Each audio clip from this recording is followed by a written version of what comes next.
Hey, welcome to this episode of The Complete Advisor. I am so happy that you are joining us.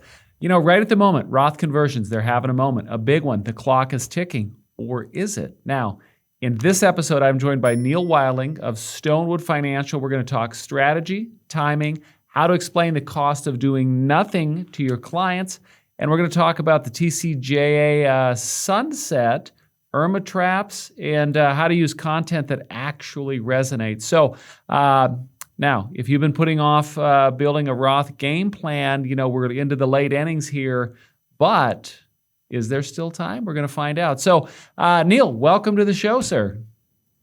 Dennis, thank you so much. It sounds like one heck of an agenda. I think it's going to be a power-packed hour here.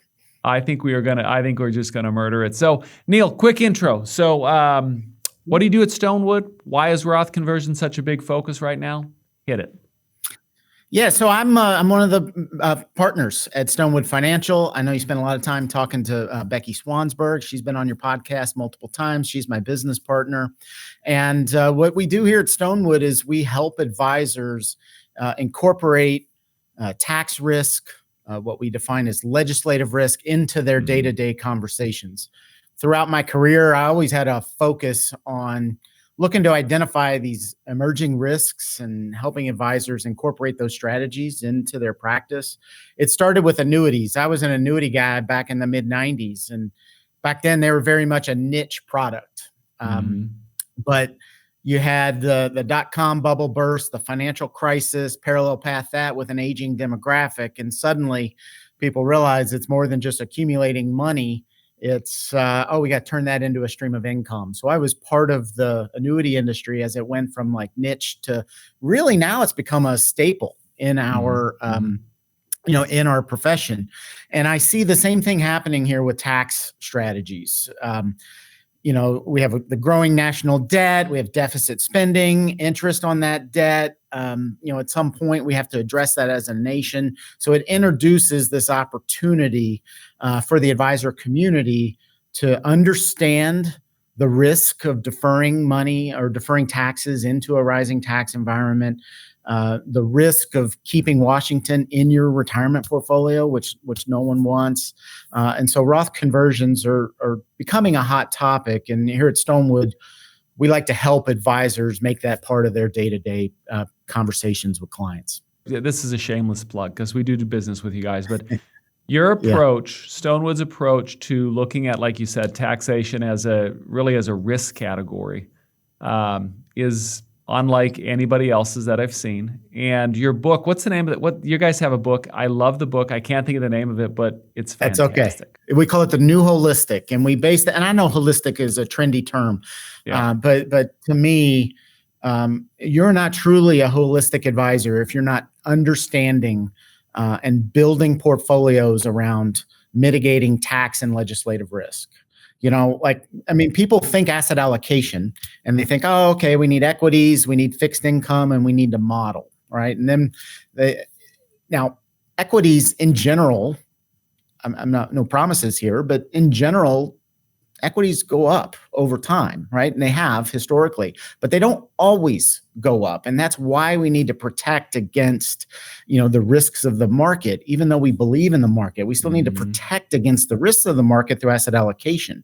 We take the same approach with taxes. Like tax policy could change. And the fact that it can change, introduce risks. And I feel like our job as an advisor community is to seek out controlled outcomes.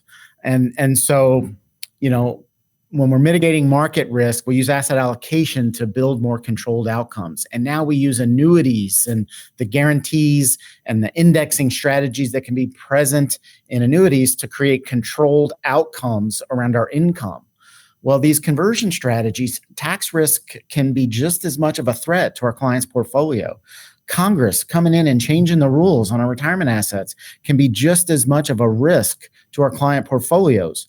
And so we need to seek controlled outcomes in that as well. And so we got to expand the way we think about things. Yeah, I think that paradigm of, when I retire, I'm going to be at a lower tax bracket, so that's just the way it's going to be.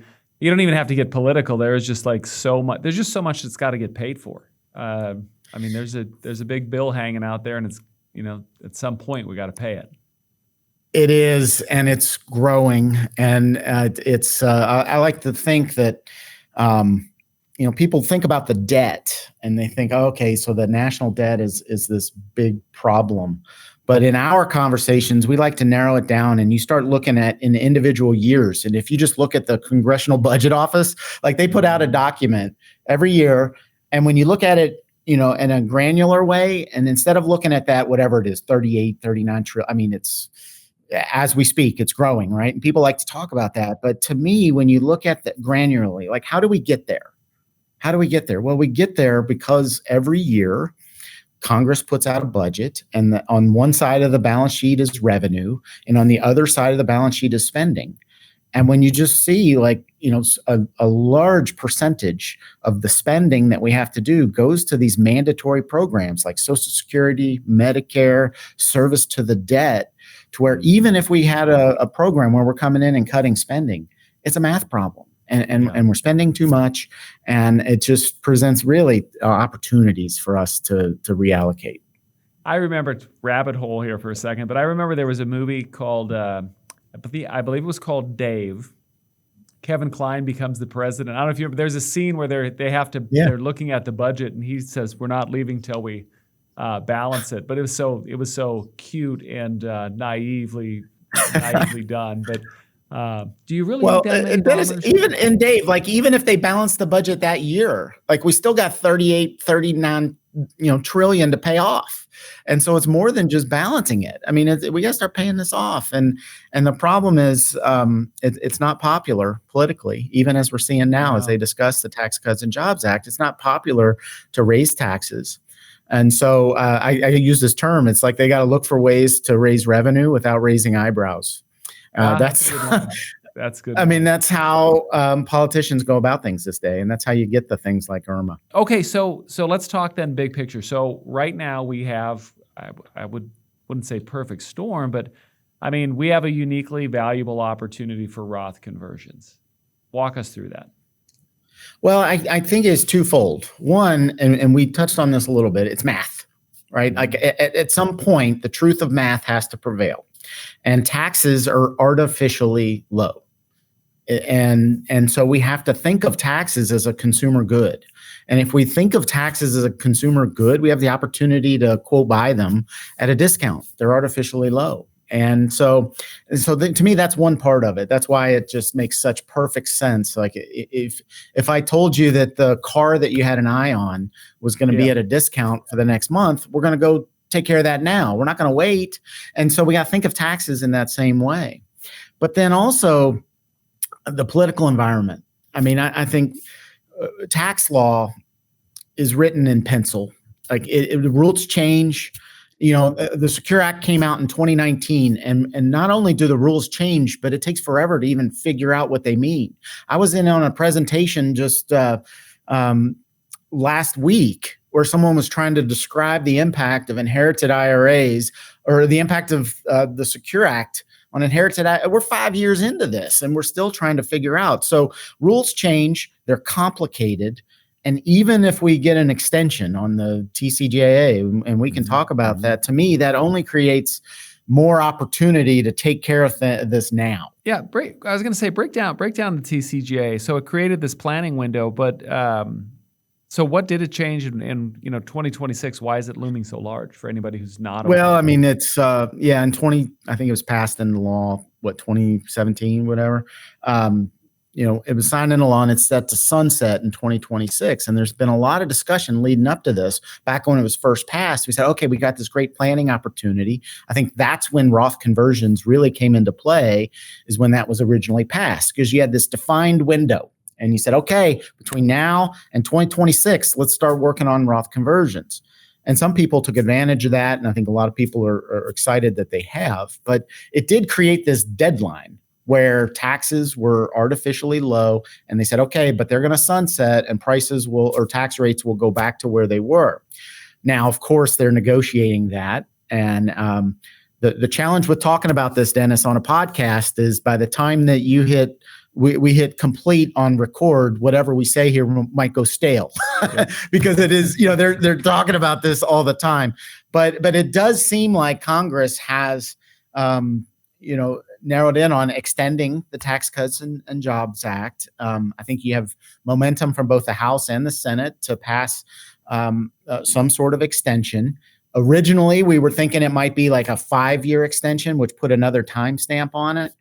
But what's interesting to me is there's more momentum now, and what was passed by the House and even the Senate has said, let's just make these permanent. But the challenge is, and this is where I almost chuckle at that, there is no such thing as permanent. And in fact, the irony in it, if you put like when it was originally passed, it drew a line in the sand at 2026. And we said, okay, we'll deal with it then, or 2025 leading into this year. And so if we did a 5-year extension, it would draw another line in the sand and we'll deal with it then. But by making them, quote, permanent, they're actually more urgent because any, tax law, like we said earlier, is written in pencil. It can change. And every time we have new government, new legislation, rules can change. And they can go and change the rules. So by the fact that it's, quote, permanent, to me, means it actually, ironically, might mean tax changes more soon because there isn't that line in the sand. So if you have new government and if we do have a change in leadership, well, they'll just get to work on it right away. So to me, I said up front, we're looking for controlled outcomes. And so while we have artificially low prices, it's the prime opportunity to take action. And so I use the fact that even if it's permanent, we're going to have new government every 2 years, and that new government's going to have new initiatives, and they can pass new laws that changes everything right there in their tracks. So let's start to use that urgency to start helping our clients take advantage of these controlled outcomes, which means paying taxes now while they're at known prices.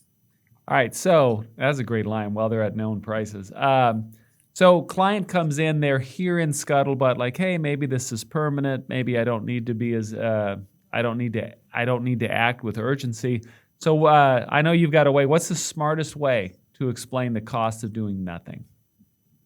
Well, I feel like to me, you have to understand tax risk in two different ways. There's legislative risk, and that's where the Congress changes the rules. And that's where some people might hear the word permanent and think permanent. But I also think we have to understand situational taxes and situational tax risk and understand all the variables in play here. Congress could keep the rules exactly the same, and we could still pay higher taxes in the future than we do today because our situation changes. And to me, the biggest example of that is the widow's penalty. Widow's penalty, we are a married couple filing joint, and suddenly if one spouse passes away, you have a surviving spouse. Now they need similar income levels, and if they're at similar income levels, now filing as a single filer, you have a massive tax increase.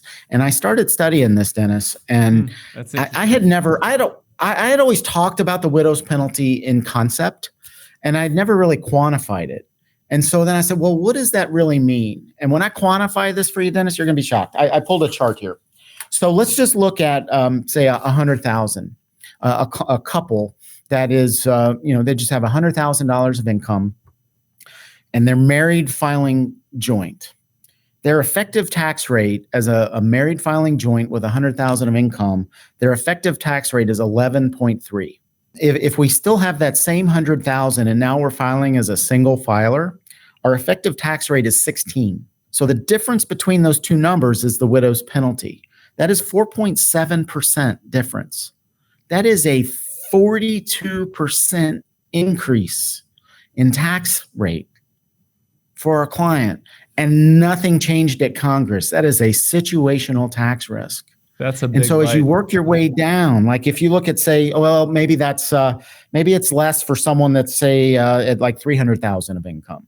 Well, it's still a 30% increase for clients at the higher income levels. The widow's penalty is no joke. And to me, we can create urgency around our Roth conversions by talking about the fact that the rules can change, and it absolutely can. The economics suggest the tax policy has to be different in the future than it is today, but that doesn't. But we could still be subject to significant tax risk just inside our current tax law because our situation changes. That's that's something I've never heard a breakdown on before, really, with the numbers, and that is that's a big bite. It's significant. And imagine being in a client situation. And to me, when we're, part of this is how do we communicate the urgency to our Roth conversions? And you started this by the cost of doing nothing. We look at Barbara and Bill across the table, and they're a married couple and they're filing joint, and their tax situation is this. But you will look at Bill and say, hey, listen, Bill, if you're not here anymore, Barbara's tax situation is going to be a lot different. And we can save her from a 30 to 40% tax increase just by the way that we allocate our money. Do you want to have some conversations about how we can eliminate that problem for Barbara when you're not here? That creates urgency. And creates value as an advisor too. Heck yeah, it does.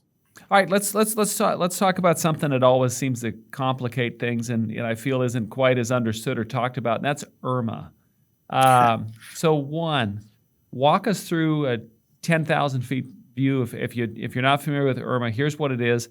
But what should advisors and clients understand, especially with Roth conversions, how that can impact Medicare? Yeah, IRMAA's always a surprise because people don't know it exists until they have to pay it. And then it's like, oh man, I got slapped in the face. And it comes right out of their Social Security check in many cases. And so it's a direct hit to income. So IRMAA is basically a surcharge that you have to pay when you're paying your Medicare Part B and Part D premiums. Now, don't worry, it's not a tax. Not a tax. It's a surcharge, Dennis. It's not, and so, but this surcharge means that you have less of your income to use because of rules passed by Congress, but it's not tax. Don't worry. No, I think people lose track. And when we start thinking about taxes, there's these income related factors here that come into the calculation that we lose sight of things. But IRMAA, it's a surcharge and it's tiered based on your income. So the more income you have, the higher the surcharge you have to pay. And they also, just like widow's penalty in our when we're filing our income taxes, there's a bracket for single and there's a bracket for couples. And so that surcharge that you have to pay, it might only be a couple $100.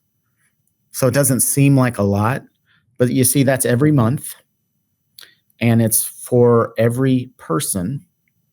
And that's also per tier. So like if your income jumps multiple tiers, then you're going to have to pay multiple, I think of them like increments or units. Like if you think of the unit value, like a unit value, if you will, on an IRMAA surcharge is about $130 right now.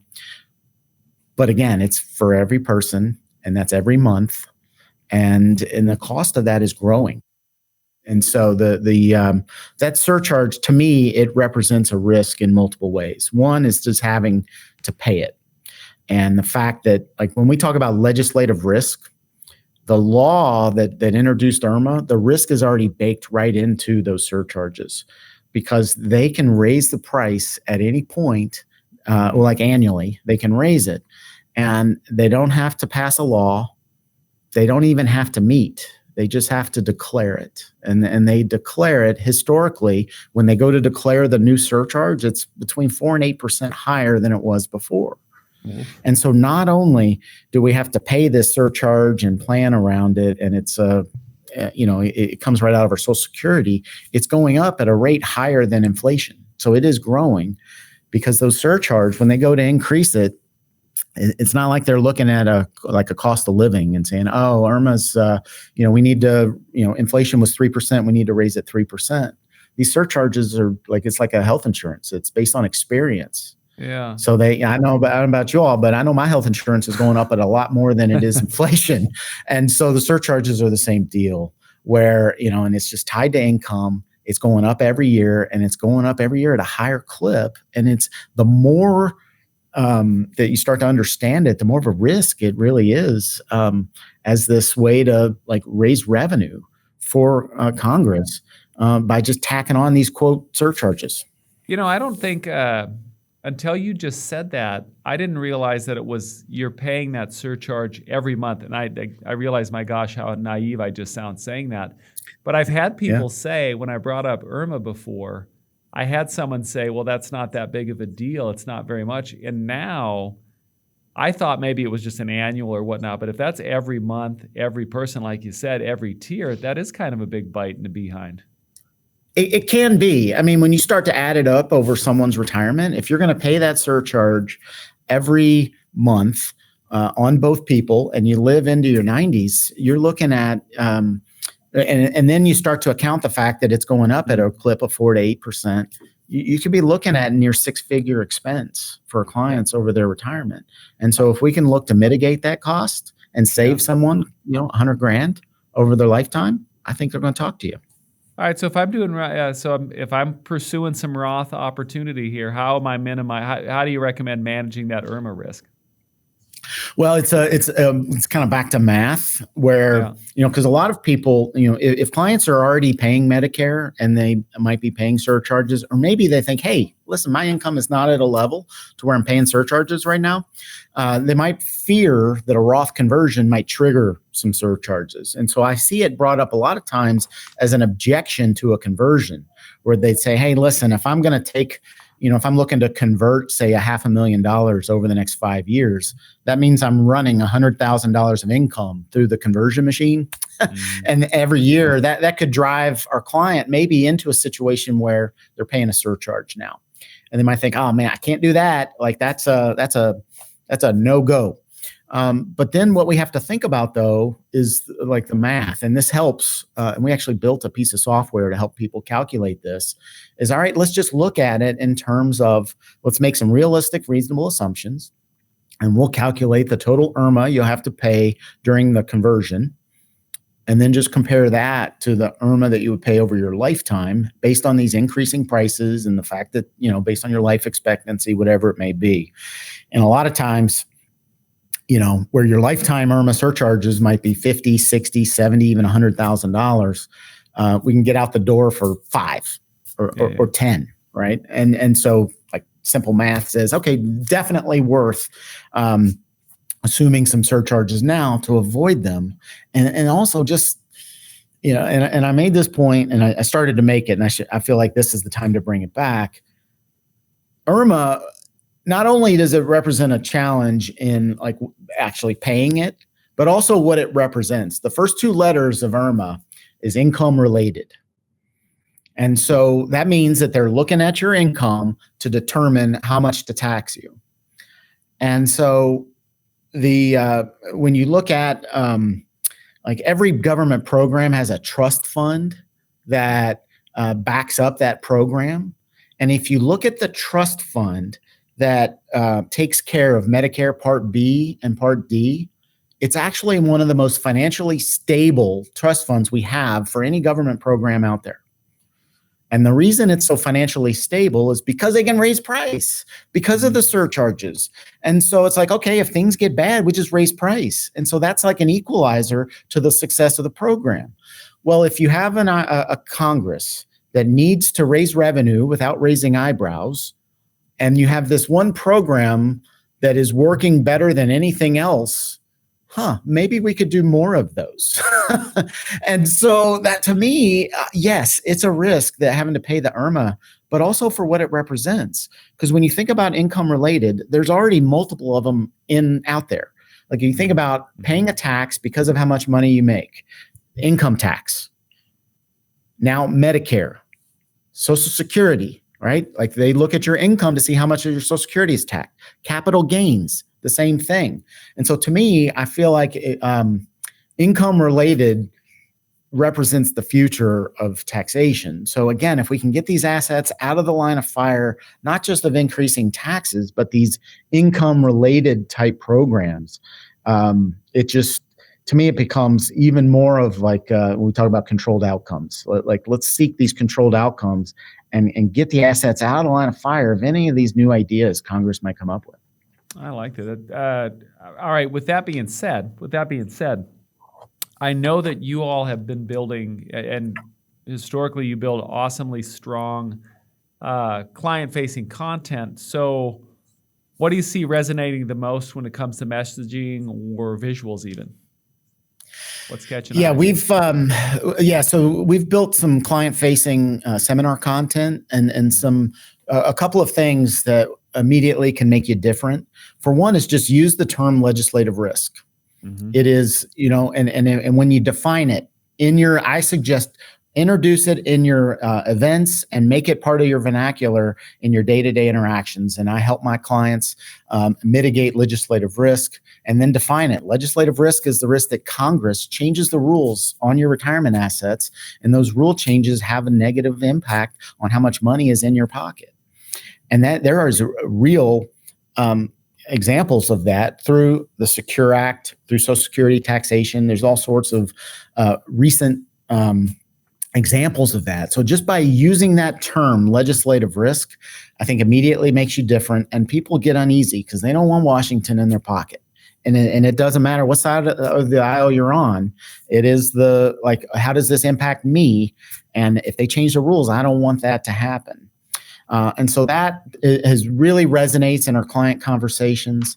And then the other thing, and I mentioned this a little bit earlier, and I think it plays really well in a seminar setting or workshops or even client conversations, is this concept of bringing the national debt conversation down to what happened last year and the year before, and looking at the annual Congressional Budget Office. And when you break down spending and you realize that how much of our revenue is offset by these government programs like Social Security and Medicare, and such a high percentage, and we know that is we can't fix that. We can't fix demographics, right? Those are programs already codified into law.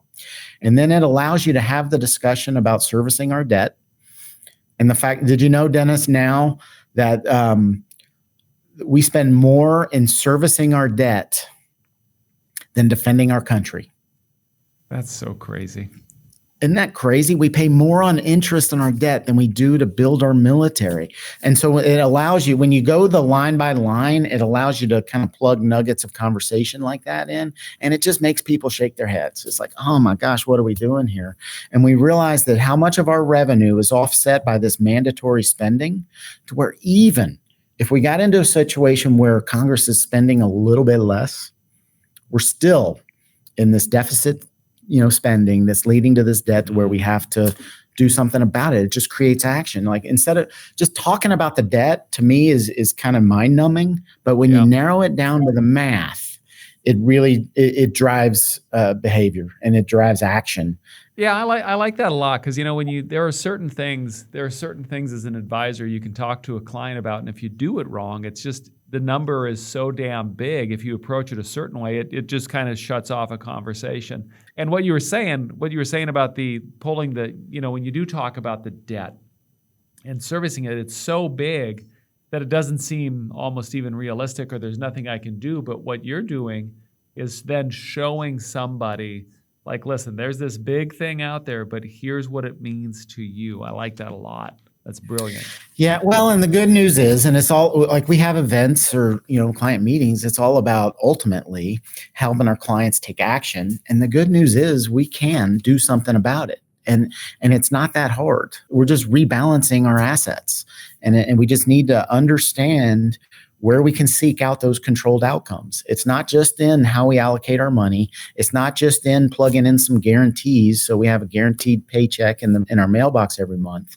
It's looking at how our assets are taxed and just rebalancing that. We don't need to take every dollar we have and move it to tax-free. It's just about building a reasonable balance. Like, it's a new layer of allocation, and that just means some diversification. And that's where the conversion strategies come in. And then it becomes like, okay, where's the destination asset, and what does the planning actually look like? We're gonna land this plane. So you may have already given it, but what's one thing? So for the advisor that's watching this right now, assuming everything, the government didn't change everything in the time from when we recorded when we put this out, which is going to be really tight window here. But one thing an advisor can do this week to get started. Well, I think just think about somebody that they're going to have a conversation with in the next week.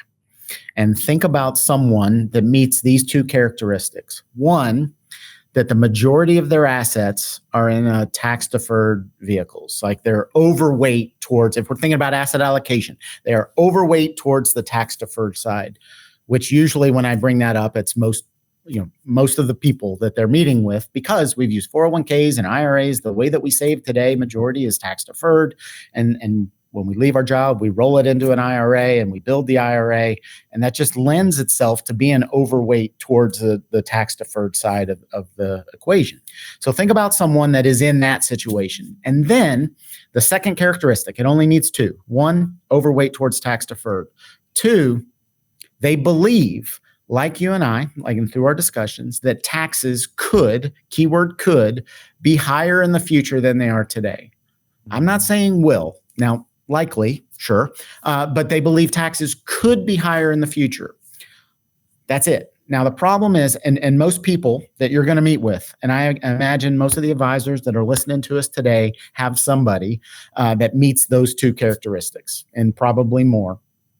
The problem is those two things are in direct conflict with each other. They're in direct conflict.